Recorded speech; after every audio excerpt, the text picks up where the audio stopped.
бизге кайда отат. Мага, сиздерге, урматтуу ата-энелер, балдарыңызга көбүрөөк кубаныч тартуулайт. Ар бир баланын өз ою бар. Ошону уга билет. Бала өз оюн айтканга укугу бар. Кээде балдардын пикири туура чыгып калат. Балдарыбыз менен ой бөлүшүп, кеңешип, алар менен тыгыз байланышта болсок гана мен ар дайым баланын оюн болот, баланы түшүнүүгө аракет кыла алам деген анан кийин мисалы мен деле түшүндүм да. Азыр мектептен баргандан кийин өзүңүздөр да билип саат 7 болгондо зор ой болот да. Ал үйгө барып керек болсо отун жагылган эмес, балдарга тамак жасап бергенге да болбой калат да. Анан кийин утурам да сен эмне кылып отурасың, эмне кылып атпайсың, бирок ошонун бала экендигин түшүнүп моюнга алгым келмейт да.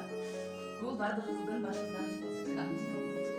Адеттүү кандай кээде айткан иштерди жакшы аткарабы же укпай эмгек жасап кетеби? Үчүнчүсү да кийинкиси эмгек тарбиясы. Биз ушул иштерде аткарганбы же аткарган жокпу? Андан кийинки этика, эстетикалык тарбия. Бул жерде 10го чейин белгиленген. Сиздер өзүңүздөр биринчи дөңгөлөгүңүздүн багыттарын сызып алсаңыздар болот. 5ке бөлүп. Наристе бала кезим